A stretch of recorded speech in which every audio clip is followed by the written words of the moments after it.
guys, this is NFL Week 1 Price Check Part 2. Get your favorite overall plays for Week 1 of the NFL season. So all week we've been going position by position, looking at salaries for Week 1 on DraftKings. So why not end the week giving us your overall favorite plays? So we're going to start with your favorite player to pay up for in Week 1. We have 9 players at 8K or higher on the board. Who do you love from that group, Geoff? Yeah, I mean, for me, it's pretty close. I mean, I feel like Alvin Kamara is definitely a player that could get a little bit overlooked just because of no Mike Thomas, but we need some QB clarity there. Like we really do. I think Alvin Kamara's stock goes down if Taysom Hill starts Week 1.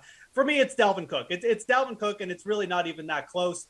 You've got a matchup with Cincinnati, who gave up the second worst yards per carries against at 5.1 yards per carry to opposing running backs. You've got a road game from Minnesota. Just a spot where they're going to be more inclined to just make Cook the focal part of their offense. And you've got, a suspect quarterback in Kirk Cousins who's already missed time in camp.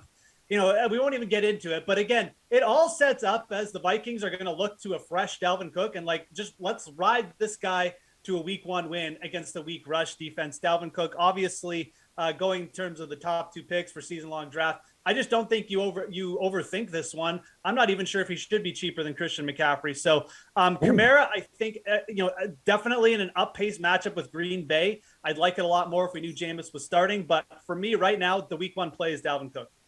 Wow, and it's not even close. Reid, 9 players at 8K or higher on the board. Who do you like? Yeah, just in the kitchen there. Love it. Dalvin Cook, of course, he's a great play. Cincinnati's defense, not great. They made some moves, but still, they're not great. I'm actually going Travis Kelce. We talked about him yesterday when we were talking about tight ends. And I do think from a contrarian standpoint, while Kelce isn't contrarian because he's so good, everyone knows who he is. I do think stacking him with Patrick Mahomes in that game is something that not a lot of people are going to do because, again, we talked about it, 30% or over 30% of your salary cap on 2 players. I don't think that's going to be a build. So I do like that. It gets away from the Calvin Ridley, and I do think Dalvin Cook's going to be chalk, and rightfully so. I don't mind Kamara, but Travis Kelce, a lot of people just decide not to pay out for tight end. And if they do, they try to get that second guy, right? Not just go all the way up top because $8,000. Remember, this guy is a wide receiver, Jesse and Geoff. He is a bona fide wide receiver. Second in yards, total yards of all pass catchers last year. Second to only Darren Waller in receptions for tight end. Absolutely going to smash Travis Kelce in the first week with Patrick Mahomes. All right, next, let's take a look at value. So, Reid, where are you going to be getting the most bang for your buck on DK in Week 1? Yeah, I'm actually looking at an oldie but goodie here, Geoff. One of your favorites, Randall Cobb. Why not? Let's bring the band back together, baby. Let's bring them back together. I do like Randall Cobb, $3,900. We know what these guys can do together. Yes, I know he's old. And yes, I know Aaron Rodgers is on Twitter right now throwing like 80-yard bombs into a net in the back of the end zone, which is unbelievable. It's very impressive. But I mean, I just like what he does across the middle. I like, again, what he brings to this team. He's $3,900. There's other guys that I think they're going to get a lot more love, younger players, especially the rookie wide receivers that might get more look here. But give me Randall Cobb $3,900 for value this week, or this Week 1, not this week. Week 1, it's only a month away. Yeah. Geoff, most bang for your buck in Week 1. I mean, look, as someone who's, getting fossilized himself year by year, you got to take the old guys early in the season, Jesse. I like that call. I really do for Week 1, a potential shootout there in New Orleans. But I'm going to go someone similar, very close to that range of wide receiver, Michael Pittman at 4,100. I think Michael Pittman is a wide receiver 1 in waiting. And by wide receiver 1, I just mean I think he's the best wide receiver on that team right now, and I think it's going to shine through. By all accounts, this guy is leading the wide receiver core at Indianapolis, and he's only 4,100. I mean, you're getting essentially the top wide receiver on a team for extremely cheap. And then you look at the matchup. We know Seattle's stacking the box here because all they have to do is stop Jonathan Taylor and force Jacob Eason to beat them. I think you're going to see more passing here. And you also look at how Seattle's defense is built. There's nobody on their back end that scares me. I think this is actually a terrific matchup for Michael Pittman. He's still got a weak cornerback core with Seattle, who's got a very good rush defense as well. I think Pittman is set up for success Week 1, and he is way too cheap at 4,100.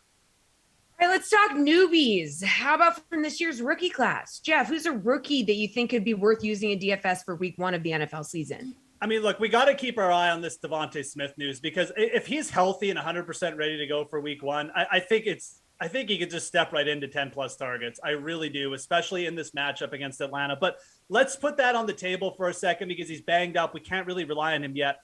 Amon-Ra St. Brown of the Detroit Lions is the min price at $3K here. And again, yeah, it's the Lions, but yes, it's also the Lions. They're going to be behind in this game, potentially by a lot of points. And again, you've got a guy like Amon-Ra St. Brown. Right now, he's projecting to be the number 3 guy behind Perriman and Tyrell Williams. Probably not going to be seeing, the deep coverage. If this turns into a shootout, you could see an aggressive player like St. Brown really get up there in the targets. We just don't need much from this guy at 3K. I really think this is a potentially underrated spot. Maybe we see more heat get, as St. Brown potentially gets more good news coming out from him from camp. But so far, the reviews are pretty good. He's the min price, and he's going to be in a game where Detroit is probably projected to be passing a lot late. So I would really keep my eye on this guy going forward. Reid was shooketh. Reid, what do you think?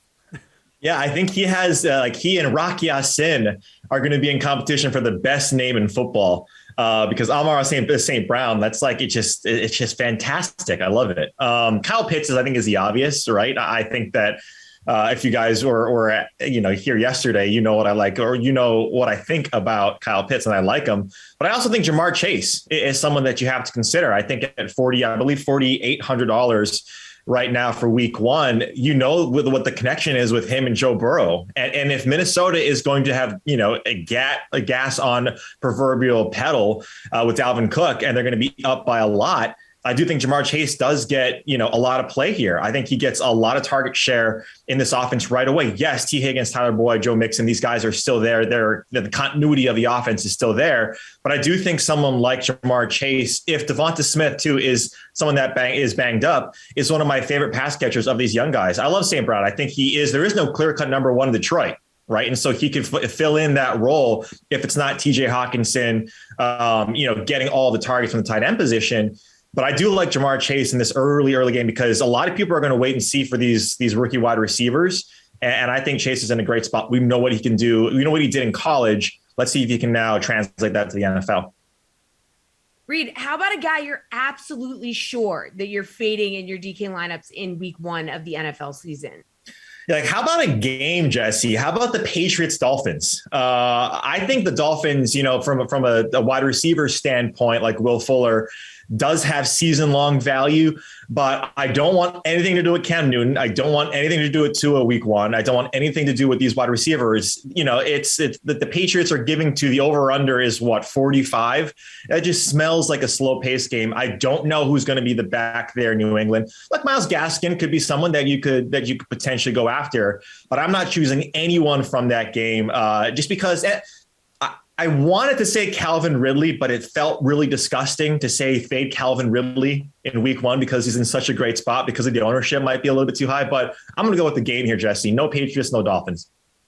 All right, Geoff, Reid just faded an entire game. Where are you going? Yeah, I think that's a pretty good game to fade as well. I'll go more specific, though. I'll go to the RB position. I think there's a couple guys that catch my eye as potential fades, but Austin Ekeler, I love Austin Ekeler just as a play for fantasy. The PPR points are going to be there. I think that offense is going to be great. He's just up against the buzzsaw week 1 on the road at Washington, a defense that allowed the 3rd fewest receptions to opposing running backs. I think this defense just still doesn't get enough respect. People like to talk about it, but I don't think they really realize how good it is. And that at home week 1, a veteran coach like Ron Rivera, I think going to have that team ready.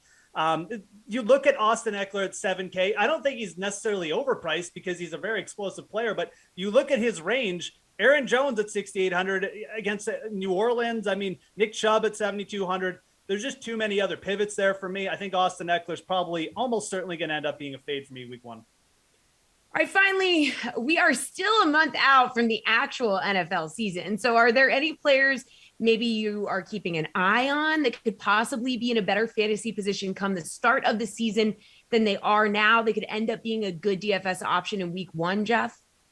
I mean, those 2 rookies I mentioned, Devonta Smith, Amon St. Brown, I mean, those are 2 players that could easily, by the time we get to the start of week 1, I mean, if Devonta Smith is healthy, maybe plays in the last preseason game and flashes, his stock is going to go way up. I mean, again, this is a player who could just easily slot right into 8 to 10 targets in it, and especially in week one against Atlanta on the road. I mean, this Philly defense is not good, especially against a guy like Calvin Ridley. St. Brown, I've already talked about. I think another player really to keep your eye on, especially for week one, is Odell Beckham Jr. He's 5,400 against the Kansas City Chiefs. We love this game environment so much. This has shootout written all over it as well. And yeah, we know the connection with Baker Mayfield hasn't been there, but 5,400. If Beckham comes in, flashes for a play, that spring is back, I think he becomes a very intriguing GPP option. Maybe you're stacking, Kelce and Mahomes or something like Reid mentioned to earlier, but you come back with a guy like Odell at 5,400. He's going to become a lot more intriguing as the preseason goes on. Reid, who's the guy you have your eye on? Yeah, it's actually another rookie, Michael Carter, the running back for the Jets. Too bad Ducey isn't here. He's going to love this take. He's got the Louis Oosthuizen of the NFL in front of him, Tevin Coleman. That's Jeff's boy. Always Tevin Coleman, playing him everywhere. But we know he's routinely hurt. He's always banged up. Well, Michael Pirine is also in front of Michael Carter in the depth chart. If something happens to those guys, right, we could see Michael Carter absolutely ascend to an RB role, definitely in this. But all the beat writers with the Jets are saying, this guy is absolutely impressing in training camp right now. Over under 43.5 against Carolina on the road. So they might be giving him the ball maybe a little bit. We'll see. But I think Michael Carter is going to be someone that we're going to be talking about midway through the season.